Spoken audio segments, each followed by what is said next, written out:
Il est maintenant temps de commencer à passer en revue toutes les différentes tribus de la Grande Migration, période, et d'estimer leur part dans la chute de l'Empire romain d'Occident.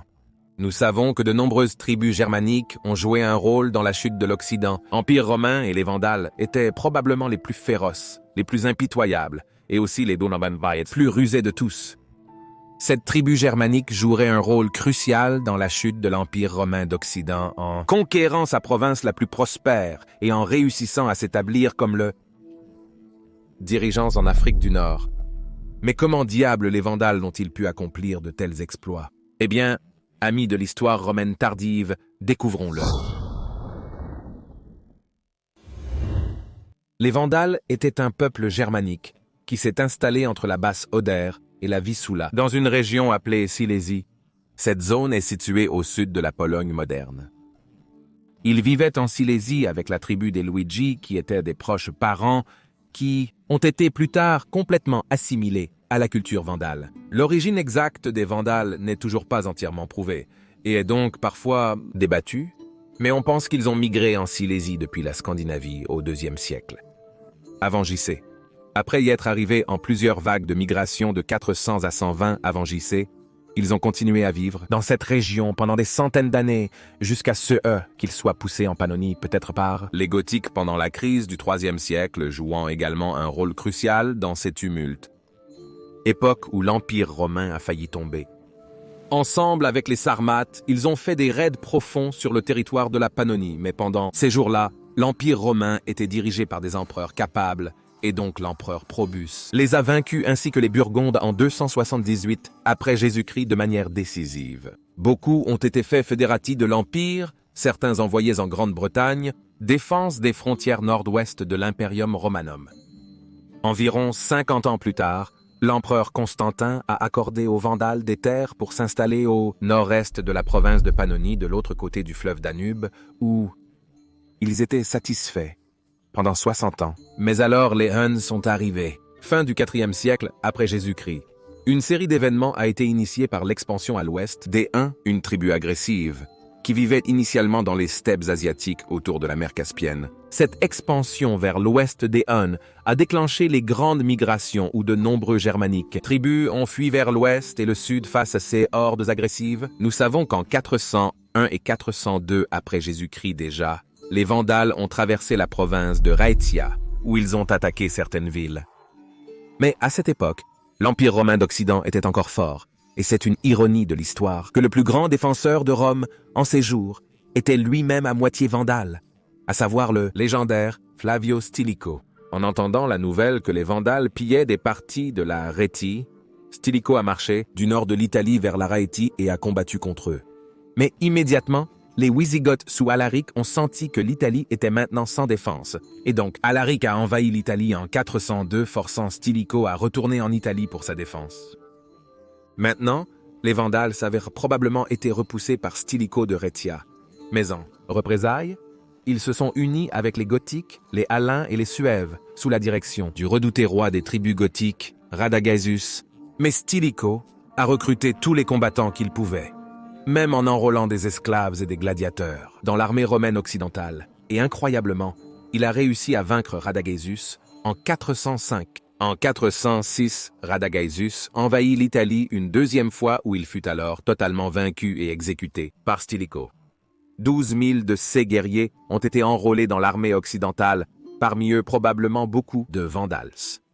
Ainsi, nous avions maintenant des Vandales combattants pour l'Empire, dirigés par un demi-Vandale et des Vandales combattants contre l'Empire.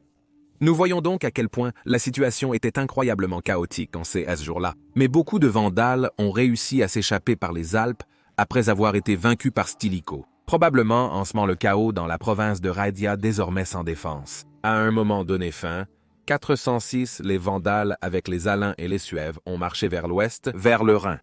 Malheureusement, Stilicho avait précédemment retiré des troupes de la frontière du Rhin pour la défense de l'Italie, et ainsi il ne restait que des Francs pour défendre la frontière du Rhin, qui à cette époque étaient des fédérati loyaux à l'Empire romain d'Occident. Fin 406 ou début 407 après JC. Alors, les Vandales ont attaqué les Francs, et il y a eu longtemps, et des combats intenses. Selon Grégoire de Tours, 20 000 Vandales, y compris leur roi, sont morts contre les Francs. Mais à un moment donné, d'autres tribus germaniques se sont jointes aux Vandales, et surtout, avec l'aide des Alains, ils ont réussi à vaincre les Francs, leur permettant de traverser en Gaule au début de 407 après Jésus-Christ avec d'autres tribus germaniques telles que les Suèves et les Burgondes. Ils ont saccagé de nombreuses villes en Gaule et dévasté terriblement la province. Merci de liker et vous abonner pour ne rater aucune vidéo future. L'époque fascinante de la fin de l'Empire romain. Et pensez à soutenir notre travail sur Patreon ou via l'adhésion à YouTube, parce que la pérennité à long terme de cette chaîne dépend vraiment de votre soutien. Sérieusement, cette chaîne ne fonctionnerait pas sans nos Patreons et membres YouTube, et je veux remercier chacun et tout le monde qui soutient cette chaîne sous n'importe quelle forme. Merci beaucoup, mes amis. Les Vandales se sont ensuite installés dans la région du sud de l'Hispanie vers 410 après Jésus-Christ, où ils ont été satisfaits pendant plusieurs années. Cette région porte toujours le nom d'Andalousie, qui pourrait être dérivé de Vandalusie,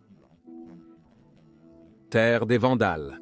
Puis, un événement s'est produit, qui s'est avéré être la chute de l'Empire romain d'Occident. Genséric est devenu roi des Vandales en 428 après Jésus-Christ, et cette personne serait avec Attila le Hun, l'ennemi le plus rusé et brutal de Rome qui jouerait un rôle pivot. Dans la destruction de l'Empire romain d'Occident, Genséric a pris la décision de traverser l'Afrique immédiatement après le début de son règne. Cependant, les Vandales, comme d'autres tribus germaniques, ignoraient la construction navale. L'art de la construction navale a en fait été gardé secret le plus longtemps possible des barbares. Et c'est aussi la raison pour laquelle les Gothiques, par exemple, n'ont pas pu naviguer vers le Levant ou l'Égypte et ont également dû s'installer dans l'Empire romain d'Occident, tout comme beaucoup d'autres tribus germaniques. Et il semble que les Romains locaux en Hispanie ont appris aux Vandales à un certain moment comment construire des navires. On peut supposer que ce n'était pas une décision volontaire.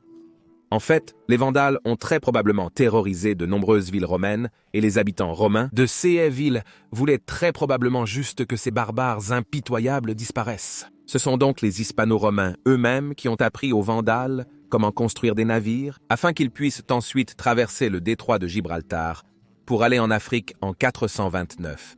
Et puis, en l'espace de 10 ans, ils ont réussi à conquérir toute la province romaine occidentale de l'Afrique. Comment ont-ils pu exactement faire toutes ces choses? On estime que leur population totale était de 200 000 parmi les nombreuses femmes et enfants. Donc leur armée ne pouvait pas compter plus de 50 000 hommes, mais des millions de Romains vivaient en Hispanie et en Afrique. Eh bien, la réponse à cela est que les Romains étaient comme toujours occupés à se battre entre eux. C'était usurpateur contre contre-usurpateur. C'était empereur contre usurpateur. C'était empereur contre magisté militum, et ainsi de suite. Il n'y avait pas d'effort romain concerté et uni contre ces tribus et les rois vandales le savaient. Genséric a utilisé ce chaos à son avantage. Par exemple, exactement à cette époque où les Vandales ont conquis l'Afrique le romain occidental, Empire avait 3 généraux de haut rang différents, qui étaient, bien sûr, comment pourrait-il en être autrement, se battaient les uns contre les autres. Il s'agissait de Flavius Félix Flavius Aetius et Boniface. Mais seul Aetius survivrait à ce conflit. Et c'était précisément parce qu'encore une fois, dans le plus, moment crucial, les Romains étaient engagés dans une guerre civile, que les Vandales ont pu conquérir. L'Afrique, les Vandales y ont encore eu de l'aide. Les tribus berbères locales ont vu leur chance de retrouver la liberté face aux Romains, donc de nombreuses tribus berbères ont rejoint les Vandales et les ont aidés activement, rejoignant même leur armée. Mais la population romaine locale, bien que beaucoup plus nombreuse, était principalement constituée de civils et non d'une armée entraînée. Pourtant, même ainsi, les Vandales ont souvent rencontré une résistance farouche et beaucoup d'entre eux sont morts dans cette africaine de 10 ans. Conquête. Par exemple, la ville de Hipporygius, où vivait Augustin d'Hippone, n'a été prise qu'après 14 mois de lutte acharnée. Malgré une trêve avec les Romains sous Valentinien III Genséric, a ensuite capturé Carthage en 439. Ainsi, le royaume des Vandales avait été établi en Afrique. Et pour tous ceux qui pensent que c'était un règlement pacifique, j'ai beaucoup parlé des atrocités que les Vandales et d'autres tribus germaniques ont commises lors de ces conquêtes dans cette vidéo ici. Avec la perte de l'Afrique, un coup dévastateur a été porté à l'Empire romain d'Occident parce que c'était une province riche, donc une incroyable quantité de revenus fiscaux a été perdue. Et aussi, la principale source d'envoi de céréales vers la ville de Rome n'existait plus. Ainsi, la population de la ville de Rome a commencé à se contracter après que l'Afrique a été conquise par les Vandales. En 440, l'Empire romain d'Orient a envoyé de l'aide pour reconquérir l'Afrique, mais exactement. C'est alors que les Huns ont commencé à envahir l'Empire romain d'Orient. Il est très probable que Genseric a envoyé des émissaires aux Huns et leur a dit que les Romains y avaient retiré beaucoup de troupes de l'Est et qu'ils seraient une cible facile. Et en effet, c'est exactement ce qui s'est passé. Les Huns ont attaqué, et les Romains de l'Est ont dû retirer leur flotte à nouveau, effectivement, laissant les Romains de l'Ouest se battre seuls. Après les meurtres d'Étius et de Valentinien III, l'Empire romain d'Occident a été plongé dans encore plus de chaos. Et bien sûr, toutes les tribus barbares ont immédiatement profité de cette situation pour leur avantage, en agrandissant considérablement leur dominion. Mais les Vandales ont bien sûr encore une fois volé la vedette, surpassant tout avec leur ruse, brutalité et impitoyabilité. Genseric a saisi l'opportunité et a pillé Rome en 455, mais ce pillage était beaucoup plus approfondi que le pillage visigothique de 410. Pendant 2 semaines, les Vandales ont pillé la glorieuse ville, et une fois qu'ils en ont fini avec elle, la gloire de Rome était grandement diminuée. En 460 alors, l'héroïque empereur Magorian a essayé de reconquérir l'Afrique des Vandales pour le près de Carthago Nova, très probablement par des traîtres qui ont été payés par les Vandales qui, après, le sac de Rome avait beaucoup de richesses à leur disposition. En 468, une autre tentative de destruction du royaume vandale par l'empereur romain d'Occident, Anthemius et l'empereur d'Orient Léoprouillet, a été menée, et de la même manière qu'il y a 8 ans. La ruse de Genseric serait à nouveau la chute des Romains. La moitié de la flotte a été détruite lors d'une attaque surprise des Vandales à la bataille du Cap Bon. Et ainsi le royaume des Vandales a été sécurisé pendant longtemps. J'ai parlé de la désastreuse bataille du Cap Bon dans cette vidéo ici. Le royaume des Vandales a atteint son apogée peu de temps après la chute de l'Empire romain d'Occident. En 477, et le roi Géséric, extrêmement impitoyable mais extrêmement intelligent, avait joué un rôle crucial dans la chute de l'Empire romain d'Occident et avait transformé sa tribu germanique insignifiante en une puissante puissance navale qui inspirerait la peur dans le cœur des Romains. Géséric est mort en 477 à l'incroyable âge de 88 ans, ayant été roi des Vandales pendant 50 ans. Je pense que sans Géséric, l'Empire romain d'Occident aurait pu survivre beaucoup plus longtemps, puisque l'Afrique n'aurait probablement pas été conquise. Nous parlerons d'un tel scénario dans une autre vidéo. Après la mort de Genseric, le royaume des Vandales a continué d'exister pendant 57 ans de plus, jusqu'à un général romain de génie accomplirait ce que Majorien Anthemius et Mio n'ont pas pu, à savoir reconquérir le royaume des Vandales pour l'Empire romain.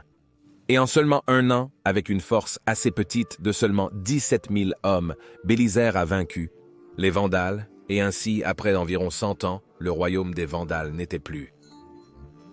J'ai parlé de ces événements dans cette vidéo ici.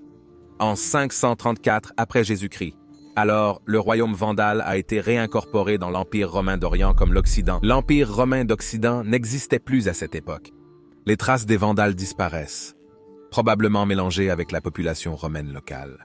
Population, de sorte que plus de 150 ans plus tard, lorsque le califat musulman a conquis la région, il n'y avait probablement plus aucune trace discernable de la culture vandale.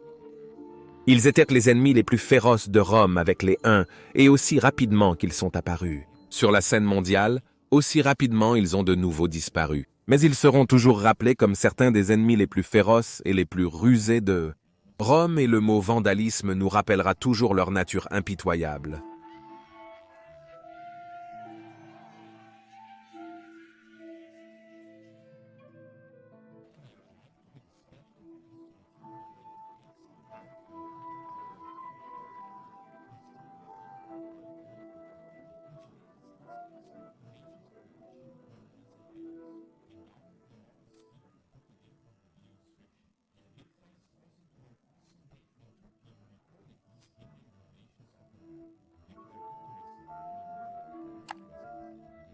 Je dis encore merci à tous les amis de l'histoire romaine, gratias tibiago et benevalet.